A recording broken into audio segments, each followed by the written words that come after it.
Hello everyone, I'm Garrett Okamber. Welcome back to State of Decay 2. This time it's single player. It is quite literally the day after probably some of the worst news the YouTube community has received. I'm trying to get my mind off of things. I was going to slump into my bit of a depression, and I am depressed, but from the man himself, and if you have no idea what I'm talking about, I mean, I've made a video on it before, but we lost somebody.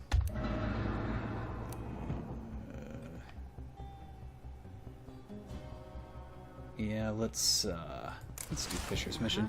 We lost somebody in the YouTube community that was pretty damn important, at least to me. Somebody I looked up to. And I, you know, remember some of the words he had said in the past. Do things. Do them. If you can get any personal gratification from it, put your mind to it, and just get the work done.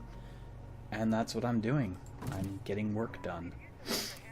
So, gotta put your, best foot forward, and just, do the hard thing. So that's what I'm doing. I'm trying to put a smile on my face and ignore my woes. Life is not fair, and you've gotta just go and do what you gotta do. I'm not making a lot of sense. I am very tired. I tried sleeping so much. Who am I supposed to talk to? You? Glad to see you're still in one piece. Catch you later. No? Ah. Don't do anything stupid. Don't do anything stupid. Okay. We got a Molotov, so we can set fire to some people if they get in our way. So we are going to try our best, to do this quest. Should probably take a break. I'm gonna try my best to be as happy-go-lucky as I normally am. I enjoy this game, but I've had a pretty... we need to repair this. We need to repair one of these. We'll repair Mr. Plow. Mr. Plow is a pretty important vehicle to me. I just gotta get my mind off things. That's really what it is. Whenever something happens, you have to say, I'm gonna sit back and just do what I normally do. Alright. So our goal in this episode is to do our Warlord quest, which I'm not really sure why it's called Warlord, but whatever. What's the gas? The gas is pretty good on this. Alright. So, Arsenal gave us intel.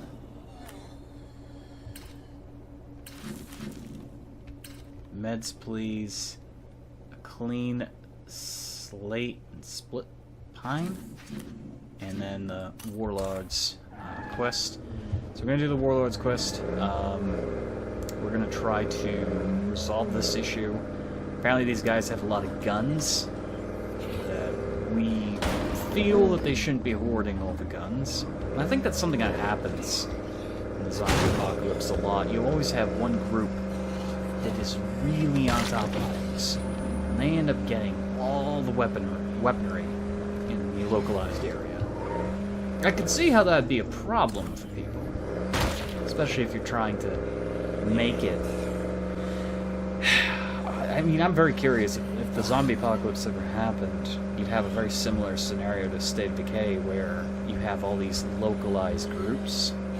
Because not everyone's going to be in the same group, and sure as shit, not everybody's an asshole, and they're going to be trying to prey on each other. I mean, if the chips are really down, yeah, there is that potential.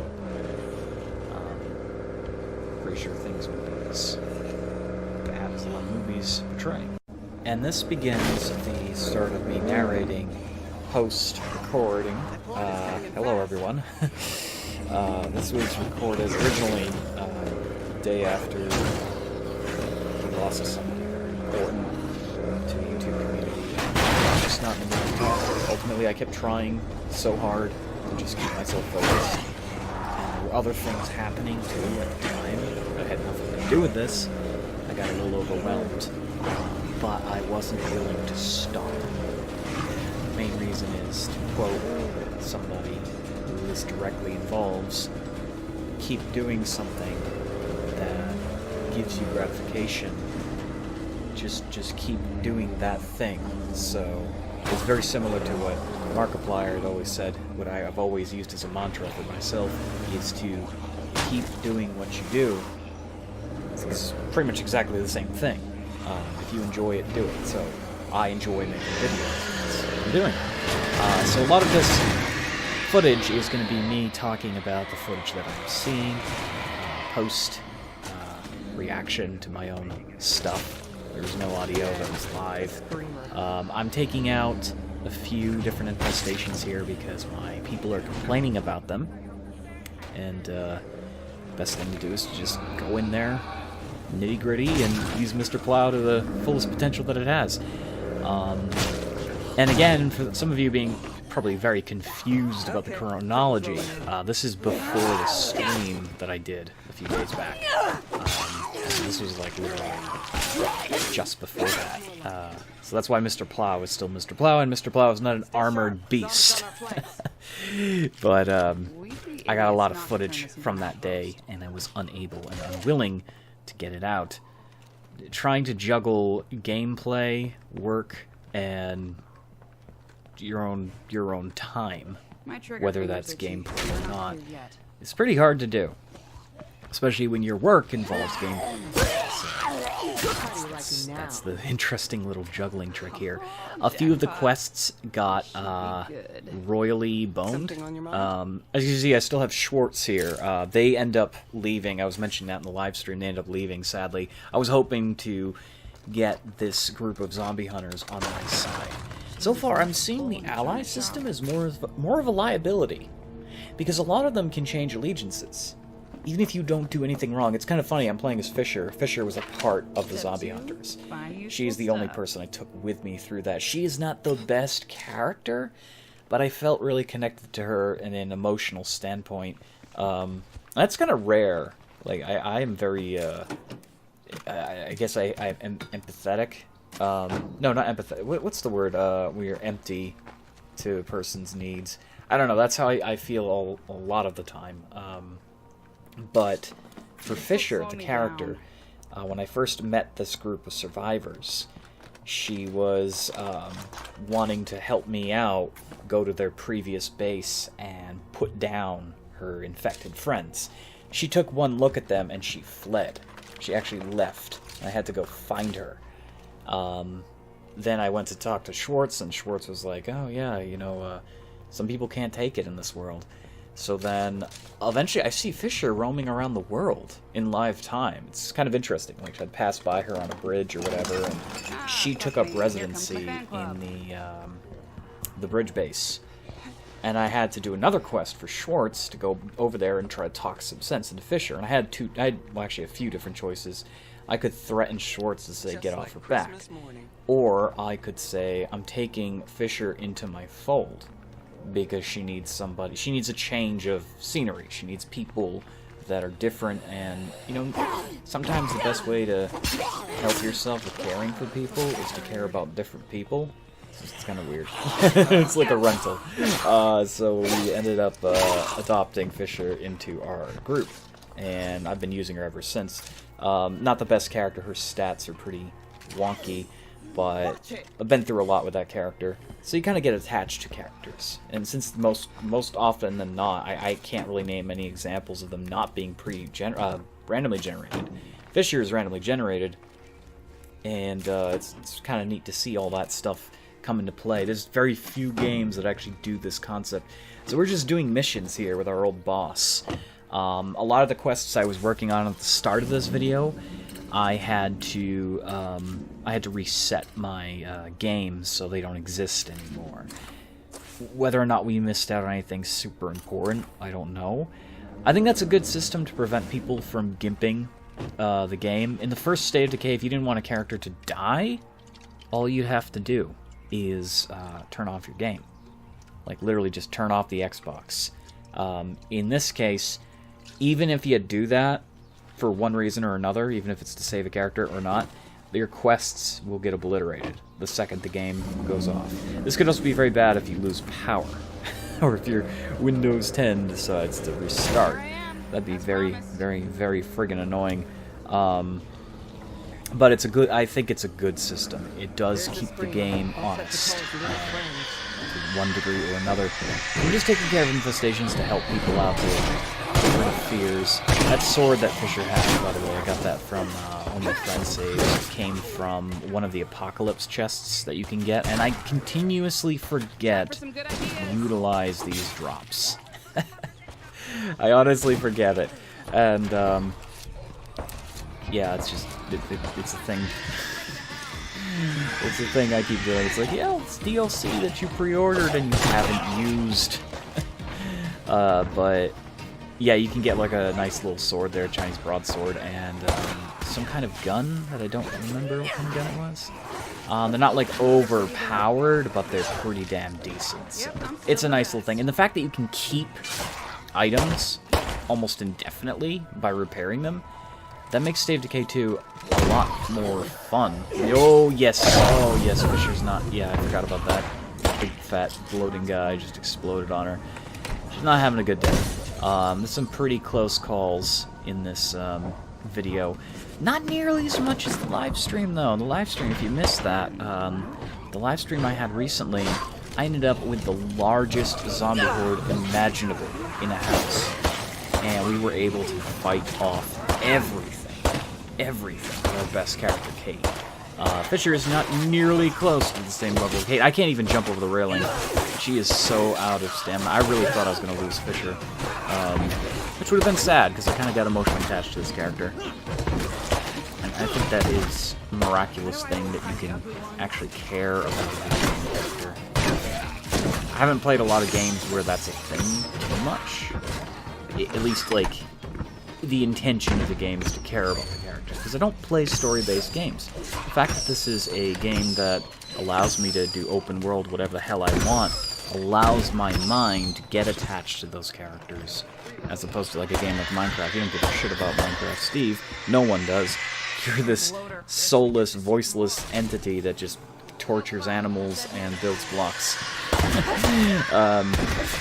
But you can't really compare this game to that anyways, but I'm just saying, in general, I think it is really nice how they've fleshed out the randomized characters and given us the ability and capability to care.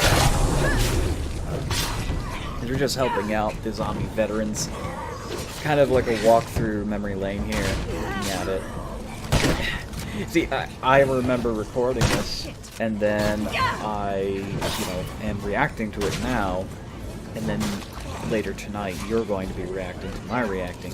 But it's weird how the internet works. If you think about it way too much, your brain will explode. Hopefully not. I had to run away for a moment. I was trying to lure zombies, or what was I doing? I think I was just trying to catch my breath. I didn't want to be in the middle of that. Fisher is not doing very well at the moment. She's having a horrible time trying to get her quest done for her old friends.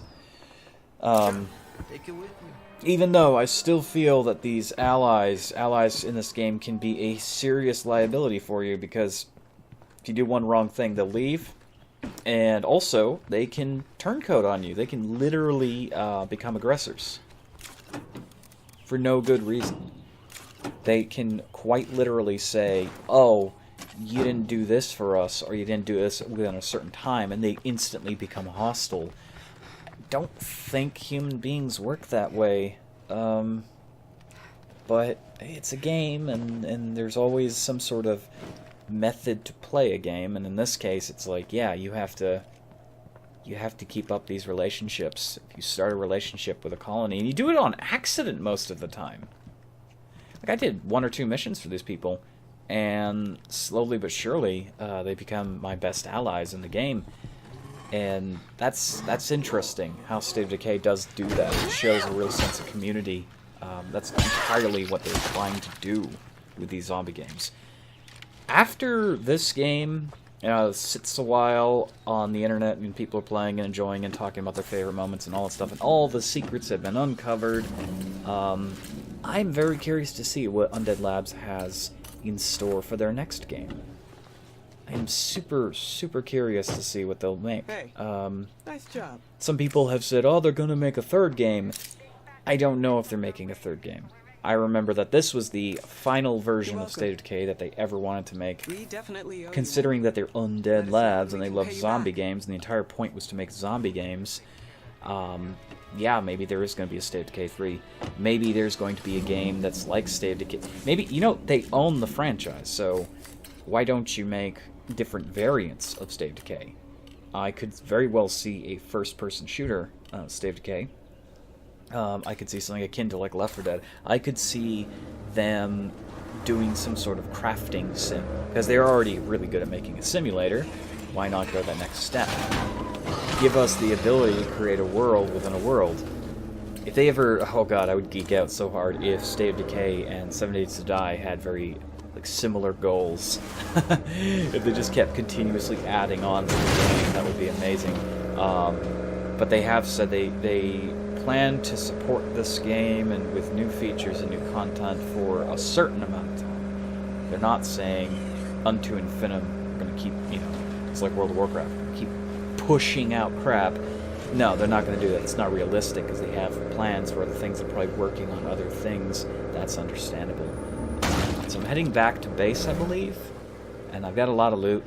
Fisher's really injured, if I remember correctly. Got rid of the screamer. That's good. It's going to jiggle on my front.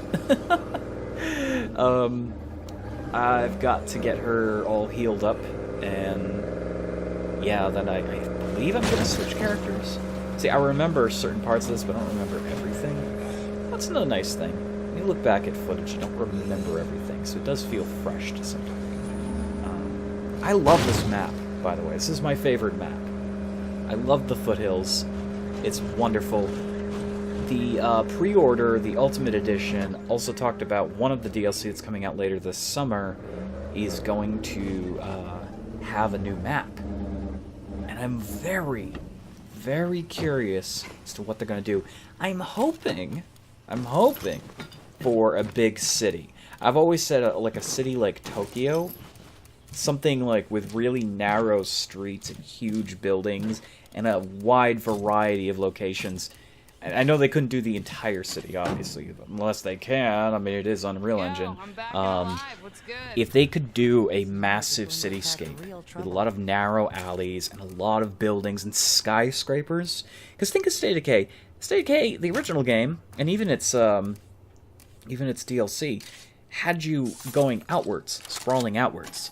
Think of a map that's mostly elevated. That changes the entire game. And I'm really glad to see a lot of these big buildings, like the building I'm living in currently is my base. This is a pretty big building. I mean, it's enjoyable to move around your own base. So just imagine the entire cityscape having tons of buildings like that. Narrow choke points, lots of opportunities to get ripped to shreds. Making noise is 10 times worse when you do something like that. I think that is a strong suit that Undead Labs needs to actually put themselves into. They need to force themselves into that section of the next phase of maps. I'm hoping we get a large city. And I want to see weather. I really want to see weather. They said there's no weather. There are like hints of thunder in the background. But I want to see rain. Because rain and zombies, lowered visibility, fog, that stuff makes it even creepier. And the nighttime is already very creepy. I can just imagine being in a Tokyo-esque kind of situation. Lots of buildings, lots of doors, lots of windows. You're moving around with your flashlight, and there's just the soothing, monotone sound of rain. Creaking floors, occasional lightning lights up an entire area, and that could even factor into zombies spotting you. You know, if the lightning shines and you're in like a large area, and maybe you're on top of like one of those buildings that has like a greenhouse on top. You don't know how many zombies there are. Lightning goes, lights up the entire area, and just all the zombies in that room that were hidden see you crouching in the middle, and you're like, oh shit. You can't run off the side of the building. You can't, because you'll die. So, where do you go? Back down the stairs? Well, now you've got a lot of zombies making a lot of sound, chasing you down the stairs, down this skyscraper. That is terrifying. And that's another thing I love about the World War Z movie, was claustrophobia. Claustrophobia. I mean, I'm not claustrophobic personally.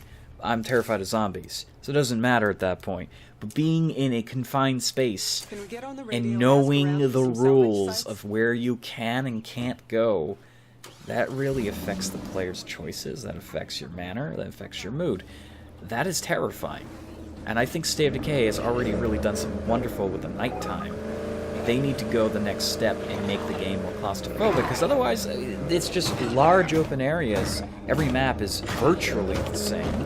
They look different. I love the look of the foothills because it's pretty, it's got large trees. Reminds me a lot of my backyard. I mean, there's more trees over here, but it's as close to where I live as I can get. So it reminds me of that. It reminds me of what could be outside in my neighborhood. It's kind of creepy to kind of put yourself in those shoes. Familiarity.